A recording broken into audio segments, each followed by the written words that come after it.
Hey, good evening, everyone.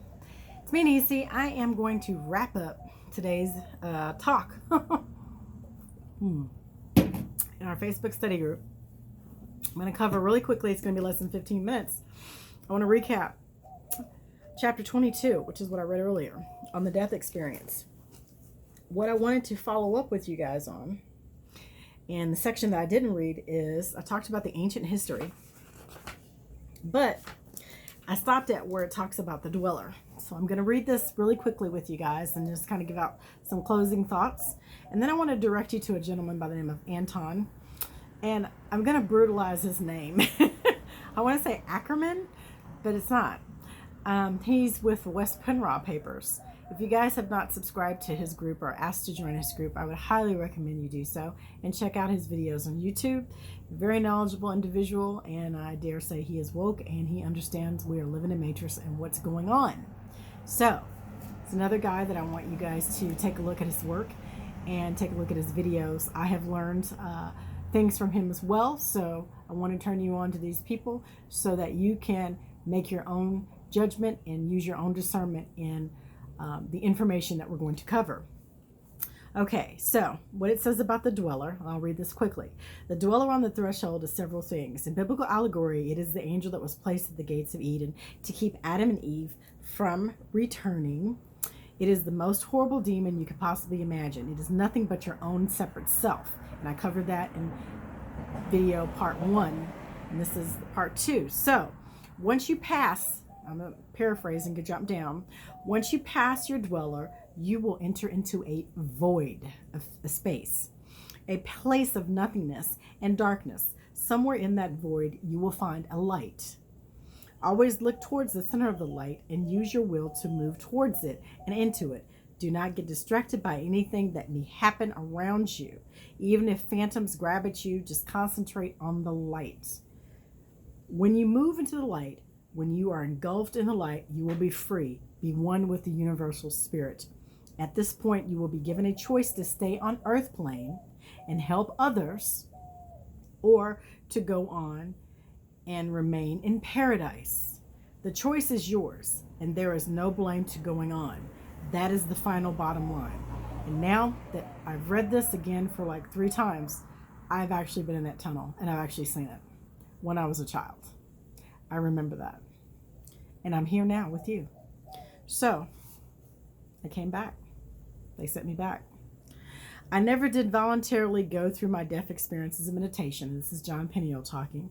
Actually, before I even really got a chance, I became very ill. I developed a very serious infection and began a 30-day fast on juices and herbs. At the end of that time, I was still very ill, and Zane, who was his adept teacher or monk, recommended a water fast. I fasted for 40 days in water. During the last 5 days, I had 3 death experiences, both physical and spiritual.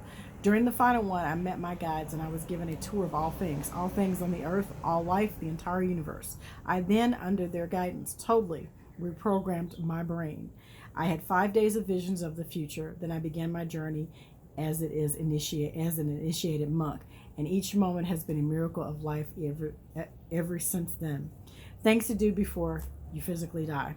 Until you have a death experience, there's a special death awareness technique you can develop that can have a profound beneficial effect in your life even before you have a death experience. Everyone should constantly be reminding themselves that they could physically die at any time. Remember, you are in fact going to die someday. One of these days you will be just a few minutes from death. Seriously think about that. Contemplate it for a while. And in thinking about it, think about how you are leaving things and how you are using your life right now. Here are some examples, is what he's saying. 1, if you're going to die in 5 minutes, is this the way you would have left things with the people in your life, how you want to leave them? 2, are the last things you said what you want to have left said? 3, have you left anything unsaid that you would have wanted to say before you're gone for good? 4, with the perspective of knowing that you are going to die at any minute, how important to you is that issue that really irritated you about living with so-and-so, or what so-and-so does, or things that you don't like about how or where you must live, etc.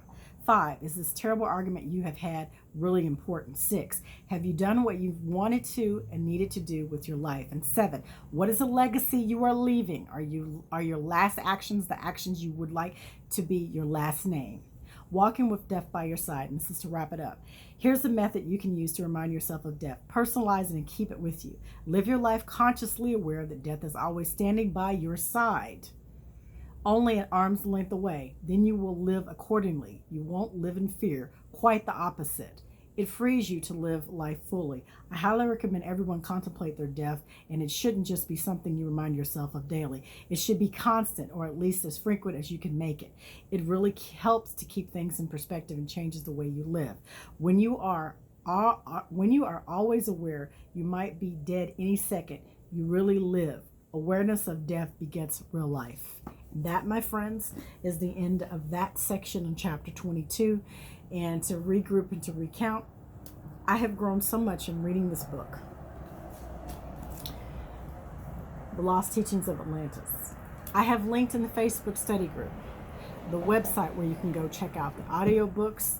You can check out the workbook that goes with this book, and you can order this book. The website is just full of information. I believe it's atlantis.to. Okay, www.atlantis.to, and it talks of it. It actually has it in the back of this book, and you can send them emails. Yes, www.atlantis.to, and there's an email address and a phone number. So I highly recommend this book for your journey. I have skipped around the book, true enough, which they recommend that you don't do. But there are some chapters some things that are going on with the C virus, the corona, the crown virus, that I wanted to cover in more depth.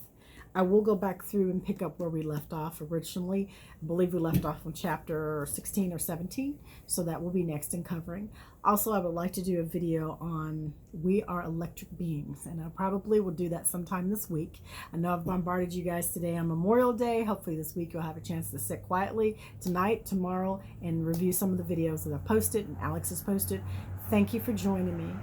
Thank you for letting me come into your world and be a part of your world for a few minutes. And I hope you've learned something today. If you have, drop me a comment in the Facebook comments.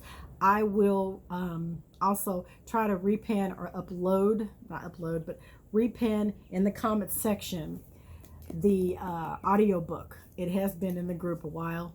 I think we've posted it a couple times, but you guys really need to just take a time and listen to it. It is 26 chapters long. It will take you days and weeks to finish, but I tell you, it is one of the must reads that you do need to work towards reading and growing in your spiritual development. I do have several other books that I do want to cover, but it does take time. Everybody works and has a life, so I will try to get through these books as I can and explore some of the talking points and highlight some things that I found that was interesting. And please, by all means, chime in the group and let me know how you feel about the content on Facebook. And if you'd like to review or talk about a book, I also highly recommend A Stranger in a Strange Land, which is a fictional book, but it talks about grokking. It talks about, it covers a lot. And it's a fictional book. It's almost like this person was tapped into the Akashic records. I know I've mentioned it before, and I want to mention it again to you guys. So thank you for joining me. You guys have a great night. And remember, be the change that you want to see all around this planet, because it is up to you and I to make that change. Good night.